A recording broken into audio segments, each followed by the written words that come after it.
பிஸ்மில்லாஹிர் ரஹ்மானிர் ரஹீம். அன்பு மிகுந்த இஸ்லாமிய சொந்தங்களே, அழகான வாழ்க்கை அமைய மேலும் ஒரு துவா. இந்த துவா புகாரி, முஸ்லிம் போன்ற பல நூல்களில் வருகிறது. ஒரு அறிவிப்பின்படி கான அக்ஸரு தஅவத்தின் யதுஉ பிஹா, நபி ஸல்லல்லாஹு அலைஹி வஸல்லம் அவர்கள் அதிகமாக ஓதி வந்த துவாவாக இந்த துவா இருக்கிறது. இது ஒரு அறிவிப்பின்படி. இன்னொரு அறிவிப்பின்படி வாங்கம்மா இன்னொரு அறிவிப்பின்படி இது முஸ்லிம் ஷரீஃபில் வரக்கூடிய அறிவிப்பு. நமக்கு கொஞ்சம் இந்த விஷயங்களை சொன்னால் உதவும். அதனால தான் இதையும் உங்கள்கிட்ட எடுத்து சொல்கிறேன். அன்ன ரசூலுல்லாஹி ஸல்லல்லாஹு அலைஹி வஸல்லம் ஆத ரஜுலன் மினல் முஸ்லிமீன். ரசூல் ஸல்லல்லாஹு அலைஹி வஸல்லம் அவர்கள் முஸ்லிமான ஒரு நபரை நோய் விசாரிக்க சென்றார்கள். நல விசாரிப்போம்ல, எப்படி இருக்குது, அல்லாஹ் தஆலா ஷிஃபா கொடுப்பான், துவா செய்வதற்கும் அவங்கள பார்த்து நல விசாரிக்க போவோம் இல்லையா, அந்த மாதிரி போகிறாங்க. போனால் அந்த சஹாபி கத் ஹஃபத்த ஃபசார மிஸ்லல் ஃபர்ஹி, பலவீனத்தின் காரணமாக ஒரு சிட்டுக்குருவியை போல் சுருங்கிட்டார். கது ஹஃபத்த, அவர் பலவீனம் அடைந்து, ஃபசார அவர் ஆகிவிட்டார், மிஸ்லல் ஃபர்ஹி, சிட்டுக்குருவியை போல அவர் மாறிவிட்டார். ரொம்ப பலவீனமாகி மெலிஞ்சு போய் ரொம்ப மெலிஞ்சு ஒல்லியாகிட்டார். அதுக்கு உதாரணம் சொல்லும்போது மிஸ்லல் ஃபர்ஹி, சிட்டுக்குருவியை போல் சுருங்கிட்டார் அப்படின்றாங்க. அப்போ இந்த காட்சியை பார்த்து ஃபகால லஹு ரசூலுல்லாஹி ஸல்லல்லாஹு அலைஹி வஸல்லம், ரசூல் ஸல்லல்லாஹு அலைஹி வஸல்லம் அவர்கள் அந்த நபரை பார்த்து கேட்குறாங்க. யார் நோய்வாய்ப்பட்டு கிடக்கிறாங்களோ அந்த நபரை பார்த்து, ஹல் குன்த ததுஉ பிஷையின் ஓ தஸ்அலுஹு இய்யாஹு, நீ அல்லாஹ்விடத்தில் ஏதேனும் உனக்கு எதிராக, நான் இப்படி போகணும் அப்படி போகணும், நமக்கு எதிராக சில நேரங்களில் பதுவா செய்கிற மாதிரி பேசுவோம்ல, என்னை இப்படி ஆக்கிரு என்று ஒரு விரக்தியிலையோ அல்லது ஒரு ஆர்வத்தின் காரணமாகவோ, அதாவது எனக்கு இதை கொடு, இந்த நஷ்டத்தை கொடு, அந்த நஷ்டத்தை கொடு, ஒரு ஈமானில் ஒரு ஸ்ட்ராங்காக இருக்கிற நியத்தில் இந்த மாதிரி தனக்கு எதிராக துவா கேட்கக்கூடிய வளமை இப்போவும் நம்ம மக்கள்கிட்ட இருக்குது. ஆர்வ கோளாறுன்னு சொல்லலாம். அந்த மாதிரி அந்த சஹாபிகிட்ட கேட்குறாங்க, ஹல் குன்த ததுஉ பிஷையின், அல்லாஹ்விடத்தில் ஏதேனும் உனக்கு எதிராக பதுவா மாதிரி நீ கேட்டியாப்பா அப்படின்னு கேட்குறாங்க. கால, அந்த சஹாபி சொன்னாங்க, நஅம், ஆமாம் யா ரசூலல்லாஹ், குன்து அகூலுன்னு அல்லாஹ்ட்ட கேட்டேன்.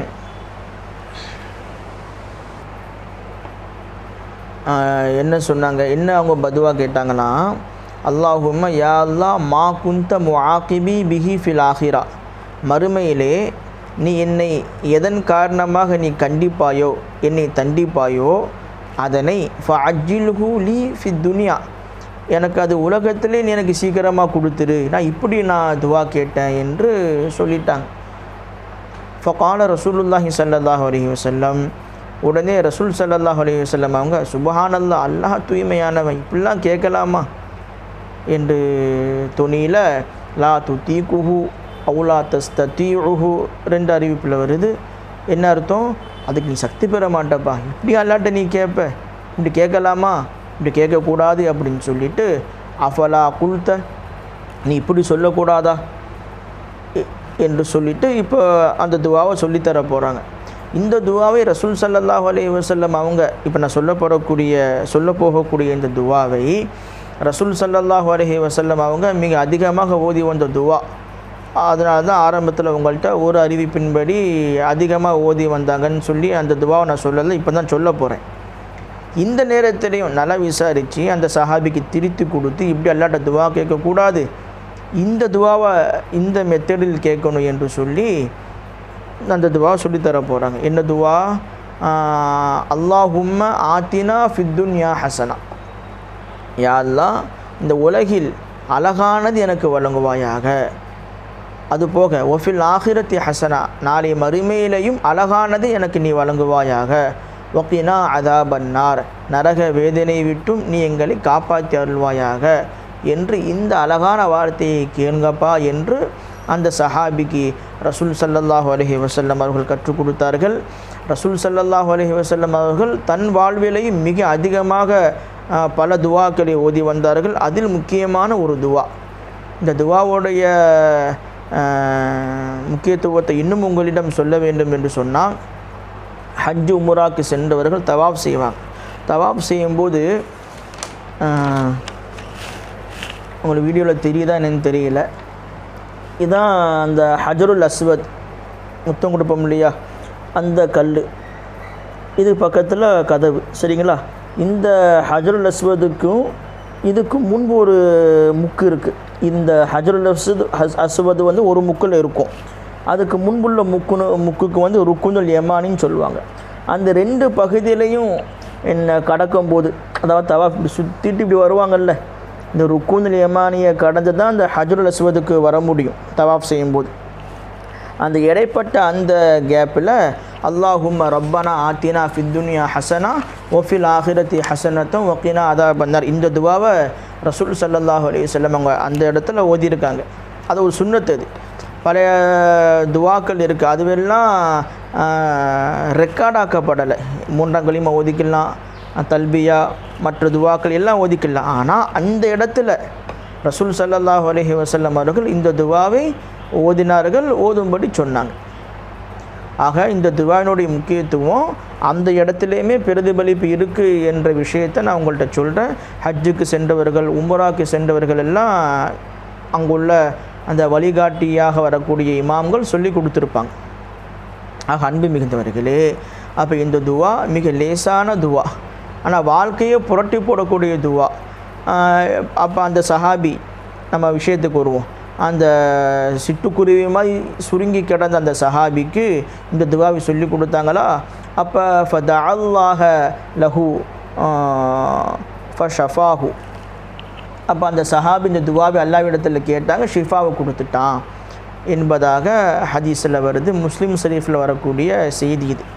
ஆக அன்பு மிகுந்த இஸ்லாமிய சொந்தங்களே, நம்முடைய வாழ்க்கையும் சிட்டுக்குருவி மாதிரி சுருங்கி தான் கிடக்குது.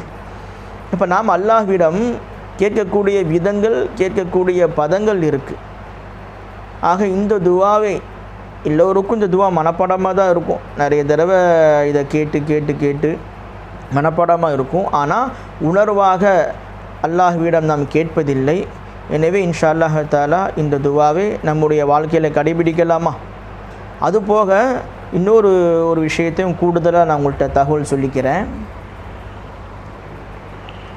அதாவது இந்த துவா குர்ஆன்லேயே வருது. அல்லாஹ் அதை எப்படி எக்ஸ்பிளைன் பண்ணுறான் பாருங்களேன்.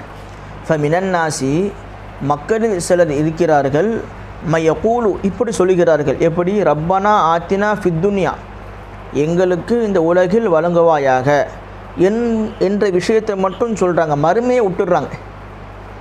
அப்போ அல்லாஹ் அதுக்கு பதில் சொல்லும் வகையில் சொல்லி காட்டுகிறான். புரியுதுங்களா? எப்படி துவா கேட்குறாங்கன்னா, ரப்பனா ஆத்தினா ஃபித்துன்யா, எங்களுக்கு இந்த உலகத்தில் கொடுத்துரு என்று இதை மட்டும் மென்ஷன் செய்து அல்லாஹ்ட்ட கேட்குறாங்க. அந்த மக்களுக்கு ஒமாலஹு ஃபில் ஆஹிரத்தி மின் ஹலாக், ஒமாலஹு ஃபில் ஆஹிரத்தி மின் ஹலாக், அவர்களுக்கு மறுமையில் எந்த பங்கும் கிடையாது, இந்த உலகத்தோடு முடிஞ்சு போச்சு போ என்று அல்லாஹ் தஆலா பயான் செய்கிறான்.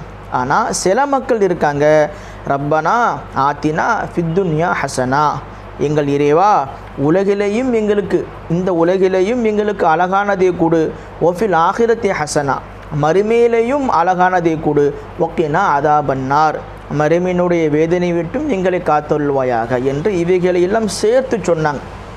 சுருக்கம், இந்த உலகத்திலையும் எங்களுக்கு அழகானது கொடு, நாளைக்கு மறுமையிலையும் அழகானது கொடு.